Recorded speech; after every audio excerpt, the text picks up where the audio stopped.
Nous allons maintenant discuter le devenir des protéines, comment sont-elles triées et adressées au bon compartiment. De plus, nous verrons que pendant ce tri, des modifications peuvent avoir lieu soit pendant, soit après la traduction. Le devenir des protéines peut être illustré par ces deux clichés, où l'on a ici, comme vous le reconnaissez, un polysome avec son ARN messager et ses nombreux ribosomes, qui sont libres dans le cytosol. On peut trouver aussi, vous connaissez ce type de cliché, des citernes de réticulum qui sont tapissées de petits grains. Réticulum que l'on appelle du coup granuleux ou rugueux. Chacun des petits grains est un ribosome et on illustre ainsi le fait que certaines protéines sont traduites au contact du réticulum. On peut montrer, et nous allons expliquer comment cela est possible, que les protéines traduites par les ribosomes sur le réticulum sont injectées dans le réticulum. Au contraire, les protéines synthétisées par les polysomes dans le cytosol sont libérées dans le cytosol.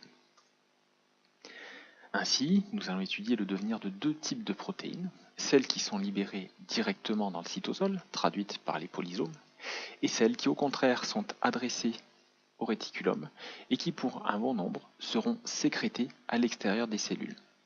La question est donc de savoir comment, à partir de l'ARN messager, on peut produire des protéines qui sont soit spécifiquement conservées dans le cytosol, par exemple l'hémoglobine dans les globules rouges, ou au contraire sécrétées hors des cellules, comme par exemple l'insuline dans une cellule du pancréas.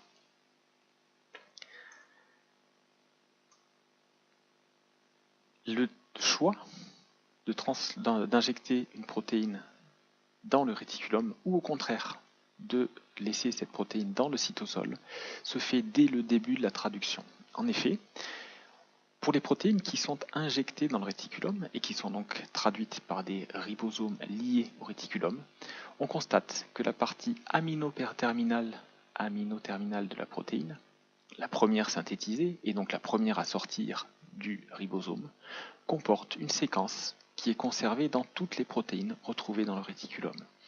Cette séquence, une quinzaine à une vingtaine d'acides aminés, est appelée séquence signal.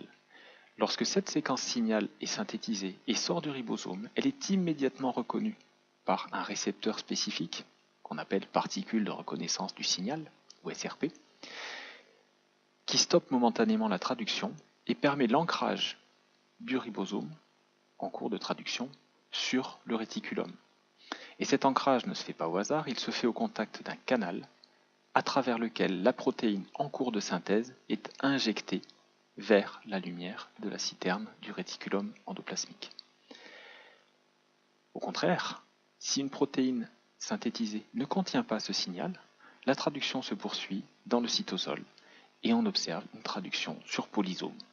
À la fin de la traduction, la protéine synthétisée est libérée là où elle a été synthétisée, c'est-à-dire dans le cytosol. Pour les protéines qui entrent dans le réticulum endoplasmique, non seulement cette entrée se fait pendant la traduction, mais elle s'accompagne aussi d'autres modifications directement pendant la synthèse de la protéine. Il s'agit par exemple de certaines glycosylations dont je vous ai parlé en Bio 101, notamment l'ajout de glucides sur la chaîne latérale des asparagines. Et cet ajout se fait sur l'azote de l'amide de la chaîne latérale de l'asparagine.